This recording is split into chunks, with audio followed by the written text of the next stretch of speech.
नमस्कार। आज हम एक ऐसी किताब के बारे में बात करने वाले हैं जो बहुत कह सकते हैं विवादास्पद है, लेकिन प्रभावशाली भी उतनी ही। रॉबर्ट ग्रीन की शक्ति के 48 नियम। चलिए एक नज़र डालते हैं कि आखिर क्या है इन पन्नों के अंदर। सोचिए जरा, किताब की शुरुआत ही इस लाइन से होती है। मैकियावेली का ये कोट एक झटके में हमें थोड़ा असहज कर देता है ना। ये सीधे सीधे हमारी अच्छा बनने की सोच पर ही सवाल उठा देता है। और रॉबर्ट ग्रीन यहीं से हमें ये समझाना शुरू करते हैं कि शक्ति की दुनिया में शायद नैतिकता के नियम वैसे काम नहीं करते जैसा हम सोचते हैं। तो चलिए अब किताब के सबसे पहले और कह सकते हैं कि सबसे बड़े आइडिया पे आते हैं। वो ये है कि शक्ति का असली खेल कभी भी सीधे सीधे नहीं खेला जाता। ये हमेशा पर्दे के पीछे छिपकर खेला जाता है। रॉबर्ट ग्रीन कहते हैं कि आज की दुनिया, चाहे वो हमारा ऑफिस हो या कोई सोशल सर्कल, असल में एक मॉडर्न राज दरबार की तरह है।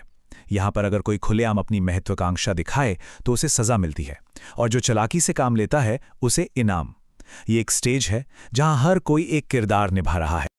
और यहीं पर आता है सबसे बड़ा ट्विस्ट।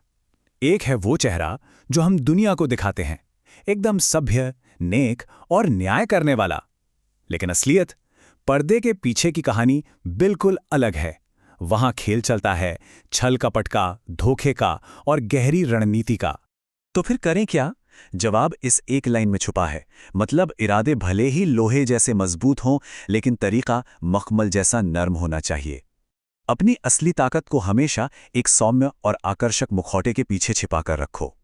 तो इस छिपे हुए खेल को खेलने के नियम क्या हैं? किताब में पूरे 48 नियम हैं, और हम शुरुआत करेंगे सबसे पहले और शायद सबसे जरूरी नियम से। अपने से ऊपर वालों के साथ रिश्ते कैसे संभाले जाएं। नियम नंबर 1, इसको सबसे पहले क्यों रखा गया है? क्योंकि शायद यही वो गलती है जो लोग शक्ति पाने के रास्ते में सबसे ज्यादा करते हैं, बार बार करते हैं। तो फंडा बहुत सिंपल है। अपने टैलेंट का शो ऑफ करके बॉस को इनसिक्योर फील कराने से अच्छा है कि उन्हें और ज्यादा स्मार्ट फील कराओ।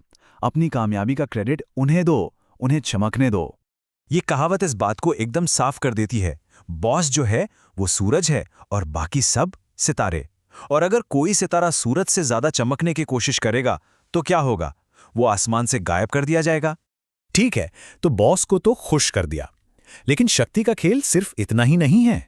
एक और बहुत बड़ा पहलू है, और वो है अपनी इमेज, अपनी छवि। इसे कैसे कंट्रोल किया जाए? और इसके लिए आता है नियम नंबर 4, एक बेहद पावरफुल स्ट्रैटेजी। हमेशा जरूरत से कम बोलो। पर एक मिनट, चुप रहने में कैसी पावर? ये तो थोड़ा उल्टा लगता है ना। खामोशी में भला क्या ताकत होगी? देखिए, किताब कहती है कि जब कोई कम बोलता है तो वो ज्यादा गहरा और रहस्यमय लगता है। लोग खुद ही उस खामोशी को भरने की कोशिश करते हैं, और इस चक्कर में वो अपने राज और अपनी कमजोरियां तक बता जाते हैं।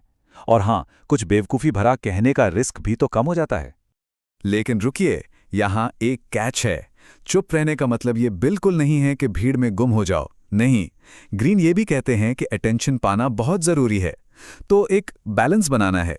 बोलो कम, लेकिन जब भी बोलो तो ऐसा कि उसका असर हो। चलिए अब बात करते हैं इस किताब के सबसे विवादास्पद हिस्सों में से एक की। एक ऐसा आइडिया जो शायद कई लोगों को परेशान भी कर सकता है, और वो है दोस्तों और दुश्मनों का इस्तेमाल। किताब का तर्क बड़ा सीधा और कह सकते हैं कि क्रूर है। दोस्तों को काम पर रखना खतरनाक है। क्यों? क्योंकि दोस्ती में जलन बहुत जल्दी आ जाती है। वहीं दूसरी तरफ एक पुराना दुश्मन जिसे खुद को साबित करना है, वो ज्यादा वफादार निकल सकता है। ये सोच थोड़ी कठोर जरूर है, लेकिन प्रैक्टिकल भी। इस बात को समझने के लिए एक छोटी सी कहानी है, सम्राट हिएरो की। एक बार उनके एक दुश्मन ने उन्हें बताया कि उनके मुंह से बदबू आती है।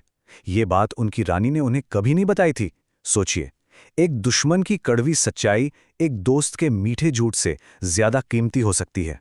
तो बॉस को खुश रखना, अपनी इमेज कंट्रोल करना, कम बोलना, यहां तक कि दुश्मनों का इस्तेमाल करना, ये सब मिला के क्या बनता है?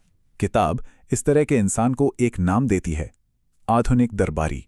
तो ये आदर्श दरबारी कौन है? ये वो है जो पर्दे के पीछे वाले खेल का मास्टर है। चेहरे पर मुस्कान, बातों में मिठास, लेकिन अंदर एक गहरी रणनीति।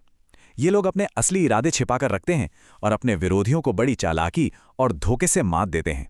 और आखिर में सबसे बड़ा सबक क्या है? यही कि शक्ति असल में दिखावे का खेल है। यहाँ जो चीजें बोली नहीं जाती, जो दिखाई नहीं देती, अक्सर वही सबसे ज्यादा ताकतवर होती हैं। तो आखिर में बस यही सवाल बचता है, क्या ये नियम आज की दुनिया के लिए सच में काम के हैं या फिर ये खतरनाक हैं? क्या ये सिर्फ एक प्रैक्टिकल गाइड है या एक ऐसा दर्शन जो भरोसे को ही खत्म कर देता है? इसका जवाब हर किसी को अपने लिए खुद ही ढूंढना होगा।